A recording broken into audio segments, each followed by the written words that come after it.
Hello all of my friend, welcome to my YouTube channel. आज हम हिंदी 2025 का model paper करने जा रहे हैं। Code number 801 BAV। तो पहले यहाँ पे निर्देश दिया है।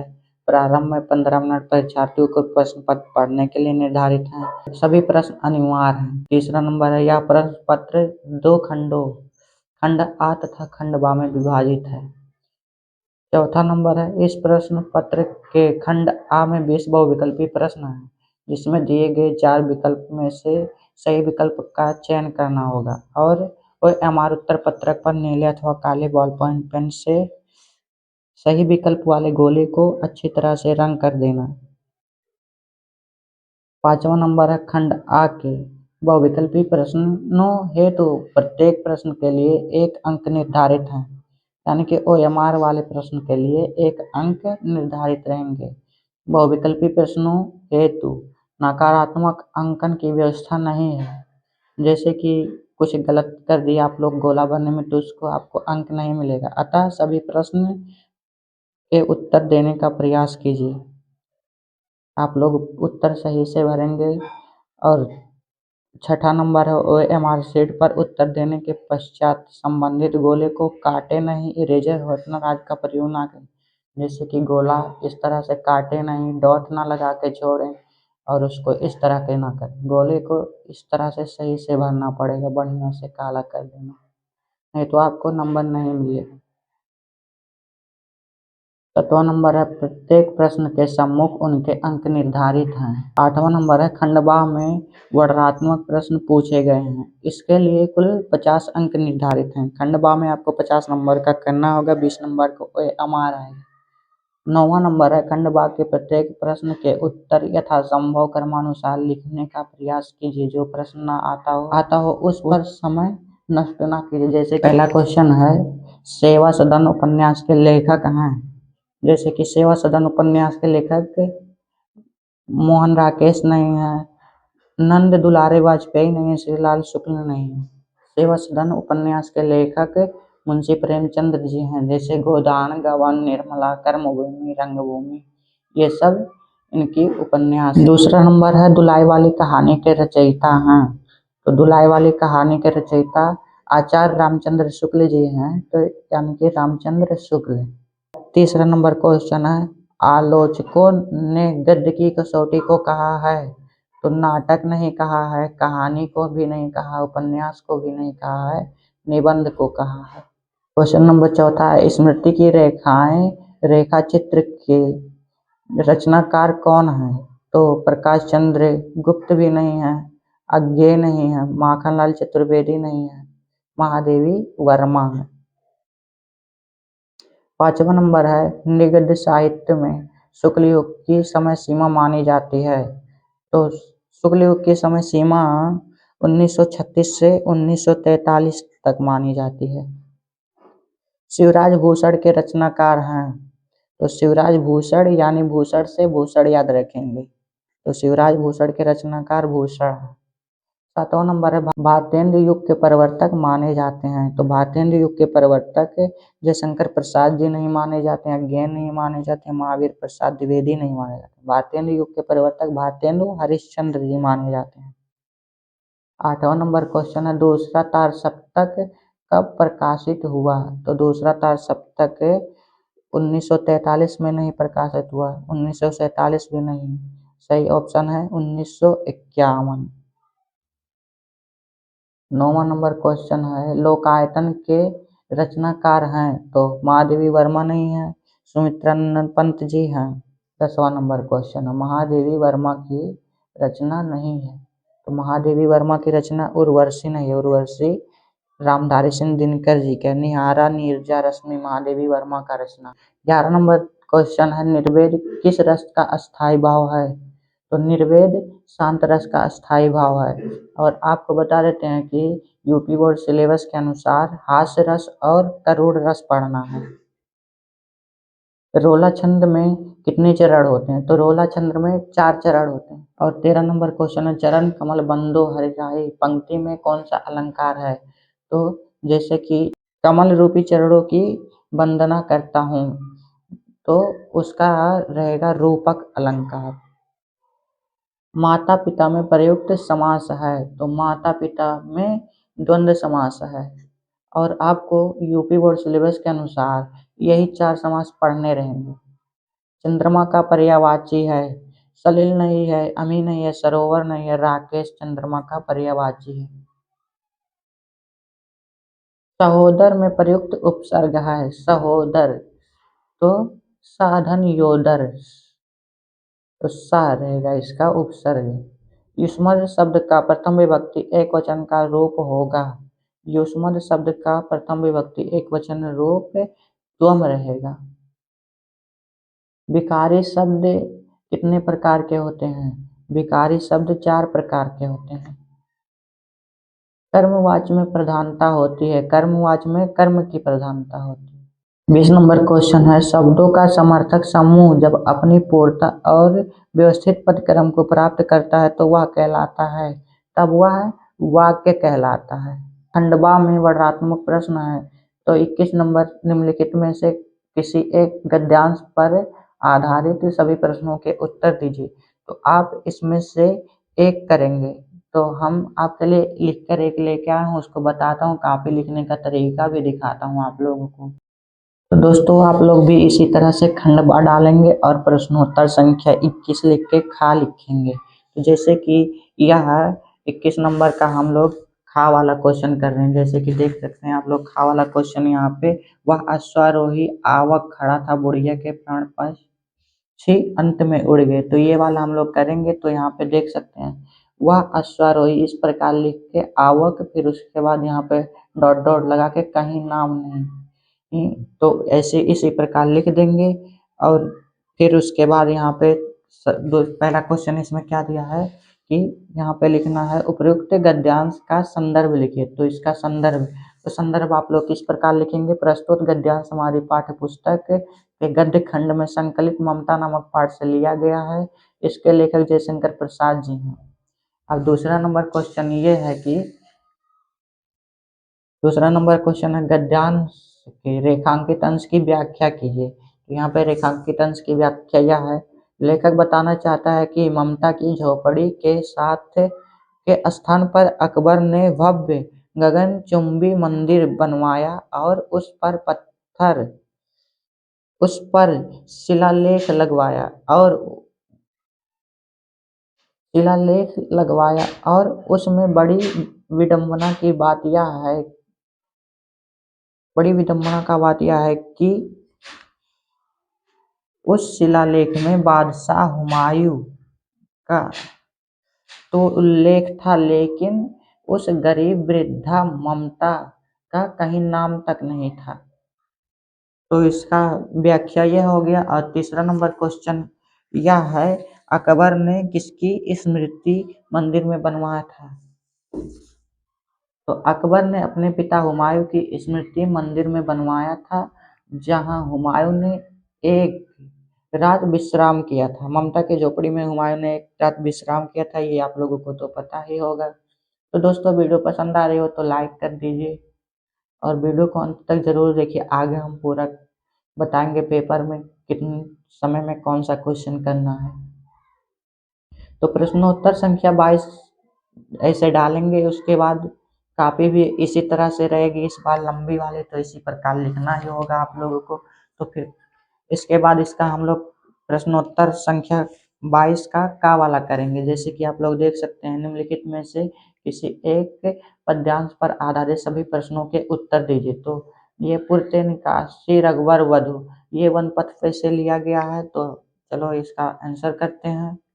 तो पहले उपयुक्त पद्यांश का संदर्भ लिखिए। तो यहाँ पे आप लोगों को संदर्भ दिखाते हैं। तो प्रस्तुत पद्यांश हमारी पाठ्य पुस्तक के काव्यखंड के वन पथ पर से उद्गृहित है। यह गोस्वामी तुलसीदास द्वारा रचित कवितावली के अयोध्या कांड से लिया गया है।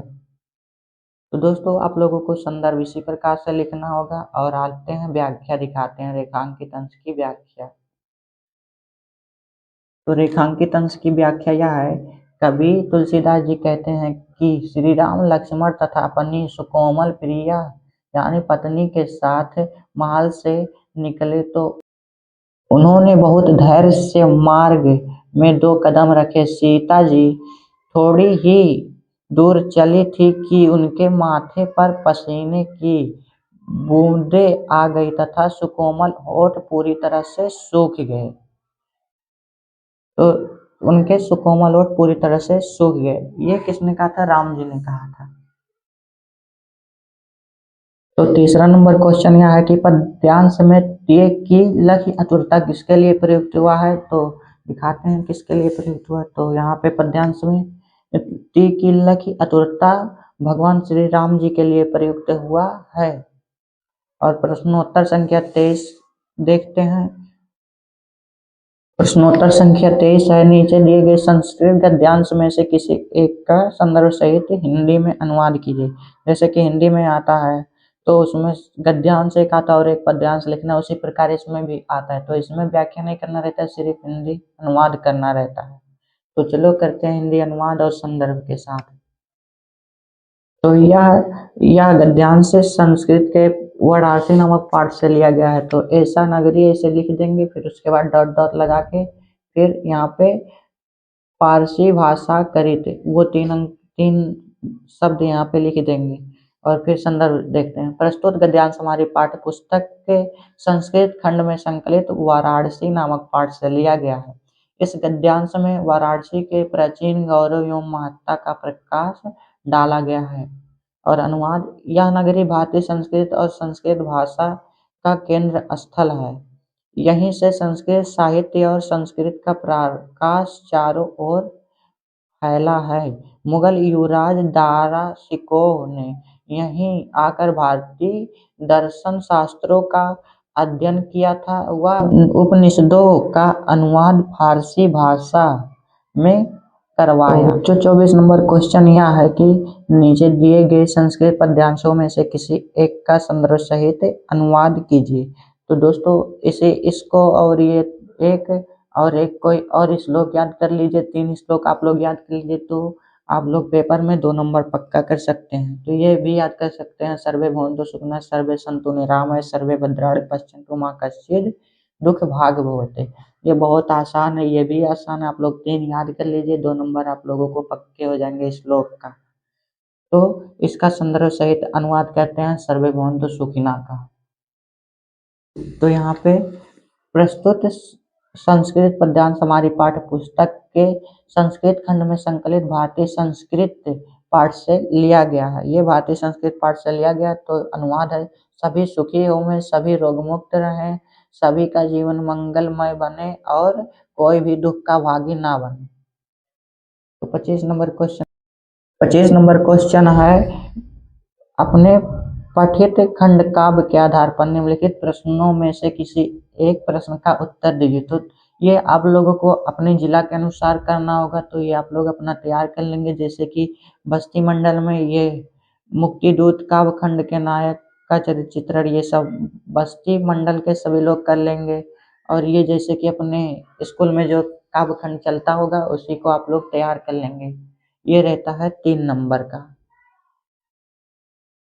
26 नंबर क्वेश्चन है, दिए गए लेखकों में से किसी एक लेखक का जीवन परिचय देते हुए उनकी एक प्रमुख रचना का उल्लेख कीजिए। तो आप लोगों को ये जीवन परिचय लिखना होगा। तो यहाँ पे डॉक्टर राजेंद्र प्रसाद जी का जीवन परिचय हम लिख के लाए हैं, दिखाते हैं आप लोगों को।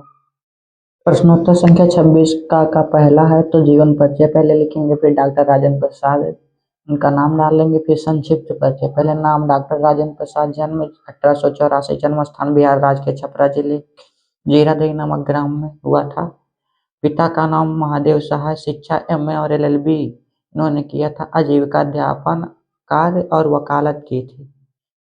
मृत्यु 28 फरवरी 1963 में हुआ था। 28 फरवरी 1963 में। लेखन, विधा, पत्रिका एवं भाषण साहित्य में पहचान, गान भाषा सरल, सुबोध, स्वाभाविक और व्यवहारिक शैली, साहित्यिक भाषण भावनात्मक, विवेचनात्मक तथा आत्मकथात्मक। अब पूरा इनका विस्तार से जीवन परिचय देखेंगे तो यहाँ पे सफल राजनीति और प्रतिभा संपन्न साहित्यकार भारत रत्न डॉक्टर राजेंद्र प्रसाद का जीवन 3 दिसंबर 1884 ईस्वी में बिहार राज्य के छपरा जिले के जीरादेई नामक गांव में हुआ था। इनके पिता का नाम महादेव सहाय था। इनका परिवार गांव के संपन्न और प्रतिष्ठित कृषक परिवारों में से एक था। तो दोस्तों इसी प्रकार ये इनका पूरा विस्तार से जीवन परिचय है। इसी प्रकार आप लोग लिखेंगे और यहाँ पे देख सकते हैं ये इतना बड़ा इनका जीवन परिचय है। देखो दोस्तों आप लोग स्क्रीनशॉट ले सकते हैं। स्क्रीनशॉट लेने के लिए ये ले सकते हैं आप लोग स्क्रीनशॉट।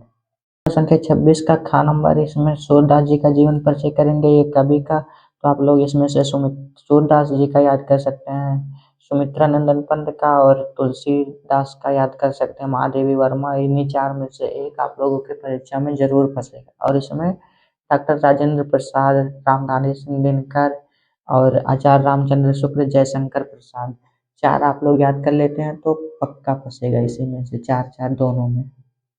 तो यहाँ पे हम सूरदास जी का जीवन परिचय देखते हैं। तो नाम सूरदास, जन्म 1478 ईस्वी, जन्म स्थान रौनकता नामक ग्राम में। इसी प्रकार विस्तार से दिखा देते हैं, आप लोग देख सकते हैं दोस्तों। और वीडियो को लाइक कीजिए और अपने दोस्तों में शेयर भी कर दीजिएगा दोस्तों। तो दोस्तों हमने जीवन परिचय भी करवा दिया है। ये देखो ये आगे पेज पे इतना आया था। इसी प्रकार आपको भी लिखना होगा अपने बोर्ड पेपर में।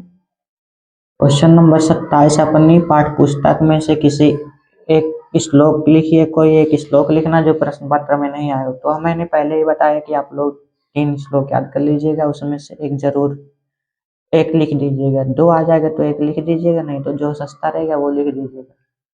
अपने मोहल्ले में नालियों की सफाई कराने हेतु नगर पालिका के चेयरमैन को पत्र लिखे। तो ये पत्र का वीडियो मैं अलग से ले आऊँगा, तो इसके लिए आप लोगों को थोड़ा इंतज़ार करना पड़ेगा।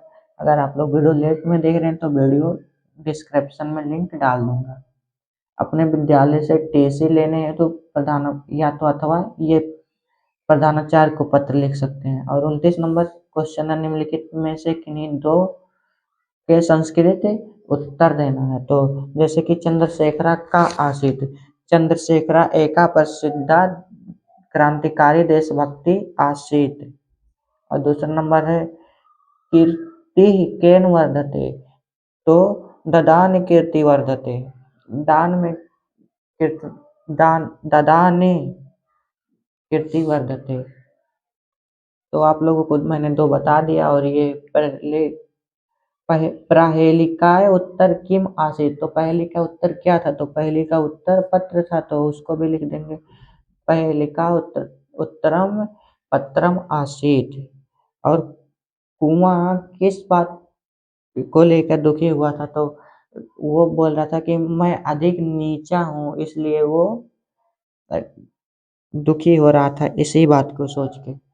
और 30 नंबर क्वेश्चन है निबंध का। तो निबंध आप लोगों को लिख लेना होगा, जैसे कि देश प्रेम पे लिख सकते हैं, विज्ञान वरदान अभिशाप पे। तो दोस्तों अब वीडियो को यहीं पे अंत करते हैं। वीडियो पसंद आई हो तो शेयर कीजिए और लाइक जरूर कर दीजिएगा दोस्तों, इससे हमको मोटिवेशन मिलेगा। और कमेंट कीजिए मैं अगली बार किस चीज़ का वीडियो लेकर आऊँ।